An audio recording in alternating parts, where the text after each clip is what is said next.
Wealth of information کے تمام دیکھنے اور سننے والوں کو السلام علیکم ویورز، حاضر ہیں ایک نئے موضوع اور ایک نئی ویڈیو کے ساتھ۔ پیسہ کب ایجاد ہوا اور امریکی ڈالر دنیا کی سب سے اہم کرنسی کیسے بنا؟ پیسے کی تاریخ کافی دلچسپ ہے۔ ہزاروں سال سے ادائیگی کا یہ واحد طریقہ ہے اور دولت کی پیمائش کا بھی۔ اسی سے وہ نظام جڑا ہے جس کے تحت قیمتوں کا تعین کیا جاتا ہے اور قرض کی ادائیگی بھی کی جاتی ہے۔ تاہم پیسے کی تاریخ اس کی تعریف کی طرح ہی متنازع ہے۔ فلسفی اور معاشی ماہرین اس پراسرار وقت کے بارے میں الگ الگ نظریے رکھتے ہیں جب پیسے کا نظام متعارف ہوا۔ آج کی ویڈیو میں ہم آپ کو بتائیں گے کہ پیسہ کب اور کیسے ایجاد ہوا اور امریکی ڈالر دنیا کی سب سے اہم کرنسی کیسے بنا۔ ویڈیو کا باقاعدہ آغاز کرنے سے پہلے ویلتھ آف انفارمیشن کی طرف سے ایک چھوٹی سی ریکویسٹ کہ ویڈیو کو سبسکرائب، لائک اور شیئر کرنا مت بھولیے۔ ہزاروں سال قبل چاندی، مٹی کی چیزوں اور دیگر اشکال میں لین دین ہوا کرتا تھا، حتیٰ کہ ایک وقت آیا جب قدیم عراق میں دھاتی سکے پہلی بار متعارف کروائے گئے۔ اس کے کافی عرصہ بعد چین میں کاغذ کے نوٹ سامنے آئے، جو اس لیے بنائے گئے کیونکہ سکے اتنے بھاری ہو چکے تھے کہ ان کو رکھنا ہی ایک مسئلہ تھا، اور صرف 70 سال پہلے ایک پہاڑی سلسلے میں موجود ہوٹل میں رات کے ہونے والے خفیہ سیاسی مذاکرات کے نتیجے میں ایک ہرے رنگ کا کاغذ، ڈالر، دنیا کی سب سے طاقتور کرنسی بن گیا۔ لیکن پیسے کا بطور کرنسی آغاز کب ہوا؟ چند ماہرین کا ماننا ہے کہ اس سوال کا جواب 5000 سال قبل موجودہ عراق، میسوپوٹامیہ سے ملتا ہے، جہاں جو اور چاندی کی تجارت ہوتی تھی۔ ان مصنوعات کی اپنی قدر تھی اور اسی لیے ان کو ایک پیمانے کے طور پر بھی استعمال کیا جاتا تھا، جس سے دیگر اشیاء کی قیمت طے کی جاتی تھی، جیسا کہ غلام کی قیمت، قرض پر سود یا مزدوری کی اجرت وغیرہ۔ جان ٹیلر برطانوی میوزیم میں مشرق وسطیٰ کے شعبے میں کام کرتے ہیں۔ ان کا کہنا ہے کہ چند مزدوروں کو چیزوں میں ادائیگی کی جاتی تھی، جیسا کہ شراب یا فرنیچر۔ وہ کہتے ہیں کہ تاجر بھی ایسے ہی لین دین کرتے تھے، جسے بارٹر نظام کہا جاتا ہے۔ اب اس کو کرنسی یا پیسہ کہا جا سکتا ہے یا نہیں، یہ بحث کا موضوع ہے۔ ولیم وی ہیفورڈ امریکہ کی پینسلوینیا یونیورسٹی سے تعلق رکھتے ہیں۔ وہ کہتے ہیں کہ پیسہ دراصل مالیاتی قدر و قیمت طے کرنے کی کوشش ہے، جبکہ کرنسی پیسے کی اصل شکل ہے۔ اگر ان کی بات کو مانا جائے تو چاندی اور جو بھی کرنسی کی ہی ایک شکل تھے، اور شاید پیسے کی سب سے پرانی مثال بھی۔ پروفیسر ولیم نے عراق میں قدیم میسوپوٹیمیا کے ان علاقوں میں کھدائی کی جہاں تجارت ہوا کرتی تھی۔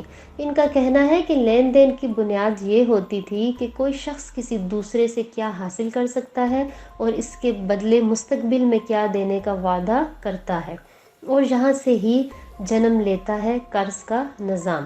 وہ کہتے ہیں کہ قدیم میسوپوٹامیہ میں قرض کے شواہد ملے ہیں جن پر سود بھی ہوا کرتا تھا۔ ہیمورابی کا ضابطہ واضح کرتا ہے کہ چاندی پر 20% سود جبکہ غلے پر 33% سود ہوتا تھا۔ میسوپوٹامیہ کی تاریخ میں زیادہ وقت تک چاندی کے ذریعے ہی اشیاء کی قدر و قیمت طے کی جاتی تھی۔ پروفیسر ولیم کا کہنا ہے کہ ہم نے اکثر کھدائی کے دوران چاندی کے خزانے دریافت کیے جو چھپائے گئے تھے۔ قدیم میسوپوٹامیہ کی باقیات سے ایسی مٹی کی تختیاں ملی ہیں جن پر قرض کی تفصیلات موجود ہیں۔ مورخ نیل فرگوسن کے مطابق ان میں سے چند کا حجم انسانی ہاتھ سے بھی چھوٹا ہے، جن پر ادائیگی کے وعدے درج ہیں۔ چند میں لکھا گیا کہ جو کا قرض تختی کے مالک کو ادا کیا جائے گا۔ اس طرح کی روایات کا مطلب ہے کہ مٹی کی یہ تختی بھی پیسے کی ہی ایک قسم بن گئی تھی۔ ایکارٹ فراہم قدیم زبانوں کے ماہر ہیں۔ وہ کہتے ہیں کہ قدیم میسوپوٹامیہ میں تاجر روایتی دھاتوں کی بجائے ایسی کرنسی کا استعمال کرتے تھے جس کا فرضی وجود ہوتا تھا۔